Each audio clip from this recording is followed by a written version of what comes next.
নমস্কার বন্ধুরা, আজকের রেসিপি হলো মালপোয়া। বিভিন্ন উৎসব শুরু হয়ে গেছে, তাই জন্মাষ্টমী অথবা ঝুলন যাত্রায় ঠাকুরকে ভোগ হিসেবেও এই মালপোয়া নিবেদন করতে পারেন। মালপোয়া বানানোর জন্য এখানে আমি একটা মেজারিং কাপ নিয়ে নিয়েছি। এখানে আমি 2/3 কাপটা ব্যবহার করব।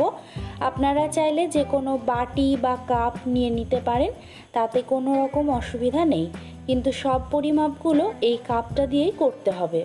তো এখানে আমি 2/3 কাপ পরিমাণ মেপে 2 কাপ পরিমাণ অল পারপাস ফ্লোর বা ময়দা নিয়ে নিলাম। তারপর ওর মধ্যে নিয়ে নিচ্ছি 2 কাপ পরিমাণে সুজি। তারপর টেস্টটাকে ব্যালেন্স করার জন্য ওর মধ্যে দিয়ে দিলাম আমি 1/8 টিস্পুনের মতো নুন, আর সবশেষে দিয়ে দিচ্ছি 2 টেবিল চামচ পরিমাণে চিনি। আপনারা চিনিটাকে অ্যাভয়েড করতেও পারেন, এটা একদমই অপশনাল। এখন সব শুকনো উপকরণগুলোকে মিশিয়ে নেব একটা হ্যান্ড হুইস্ক দিয়ে। বেগুনি রেসিপিতে রাবুস কিচেন থেকে দিদিভাই কমেন্ট করেছেন, দিদিভাই বেগুনের অসাধারণ রেসিপি দেখালে, খুব সুন্দর হয়েছে বেগুনের রেসিপিটা, অনেক ভালোবাসা রইল। অনেক ধন্যবাদ দিদিভাই, এইভাবেই পাশে থাকবেন, আর আপনার জন্য অনেক ভালোবাসা রইল। এখন আমি এর মধ্যে 3 কাপ পরিমাণে দুধ অ্যাড করব। দুধটা একেবারে অ্যাড করব না, অল্প অল্প করে অ্যাড করব, যাতে এর ঘনত্বটা খুব ভালো মতন হয়। নিপাস কুইজিন থেকে দিদিভাই কমেন্ট করেছেন, অসাধারণ সুন্দর হয়েছে তোমার রেসিপিটা, থ্যাংক ইউ সো মাচ দিদিভাই, এভাবেই পাশে থাকবেন।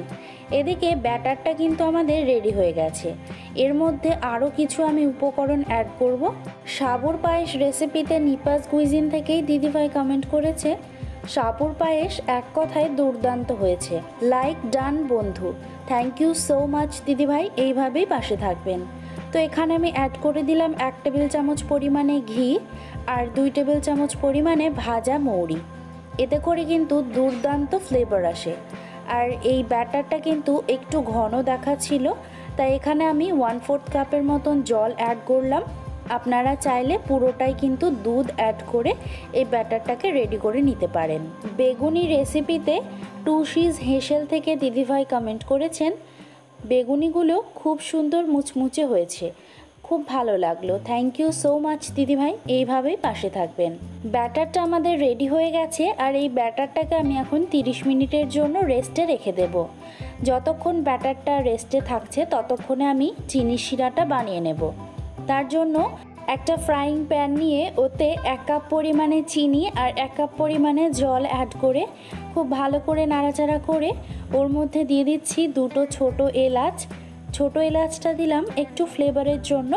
তারপর নাড়াচাড়া করে একটু ঘন শিরা বানিয়ে নেব, ওই 1 তারের মতন শিরা বানালেই হবে। ডল ক্রিয়েশন থেকে দিদিভাই কমেন্ট করেছে, বেগুনিগুলো খুব ভালো লাগলো আমার, থ্যাংক ইউ সো মাচ দিদিভাই, এভাবেই পাশে থাকবেন।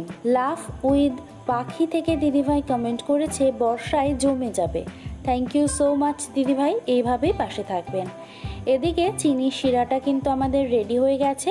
এই যে হাতে করে নিয়ে একটুখানি টানলে দেখবেন একটা সুতোর মতন হবে, তখনই কিন্তু আমাদের চিনি শিরাটাকে নামিয়ে ফেলতে হবে। চিনি শিরাটা নামিয়ে ঠান্ডা হলে কিন্তু আরও একটু ঘন হয়ে যাবে। তো এখন ব্যাটারটাকে আমি একটুখানি নাড়াচাড়া করে নিচ্ছি, আর কনসিস্টেন্সিটা ঠিক এরকম হবে। তারপর মালপোয়াগুলো ভাজার জন্য কড়াইয়ের মধ্যে আমি পর্যাপ্ত পরিমাণে সাদা তেল বসিয়ে দিলাম। তেলটাকে মাঝারি গরম করে নেব, আর আঁচটাকে কিন্তু মিডিয়ামেই রাখতে হবে। তারপর হাতায় করে 1 হাতা ব্যাটার তুলে নিয়ে তেলের মধ্যে দিয়ে দিলাম। এবারে একটা খুন্তির সাহায্যে অল্প অল্প তেল নিয়ে ব্যাটারের উপরে দিয়ে দেব। এতে করে মালপোয়াগুলো খুব সুন্দরভাবে গোল গোল হয়ে ফুলে উঠবে। মালপোয়াগুলোকে উল্টে পাল্টে লালচে রং ধরা পর্যন্ত ভেজে নেব। তো এখানে খুব সুন্দরভাবে কালারটা চলে এসেছে। এখন আমি এই মালপোয়াটাকে তেল ঝরিয়ে তুলে নেব।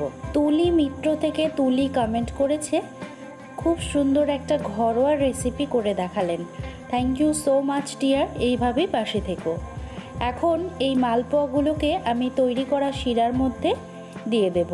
তারপর উল্টে পাল্টে তুলে নেব, যাতে করে এটা খুব বেশি পরিমাণে রসটা টানতে না পারে। বাটার গার্লিক পটেটো বাইটস রেসিপিতে গৃহবধূর কলমে থেকে দিদিভাই কমেন্ট করেছেন, বাহ খুব ভালো বানিয়েছো, আজ তুমি বলার আগেই চলে আসলাম বর্ষার সময় চটপটা স্ন্যাক্স দেখতে। থ্যাংক ইউ সো মাচ দিদিভাই, এইভাবেই পাশে থাকবেন। এখন আমি এই মালপোয়াগুলোকে সার্ভ করে নিচ্ছি। আজকের রেসিপিটা কেমন লাগলো অবশ্যই কিন্তু কমেন্ট করে জানাতে ভুলবেন না। আর এইভাবে যদি বানিয়ে থাকেন অবশ্যই জানাবেন যে কেমন লাগলো। বাই।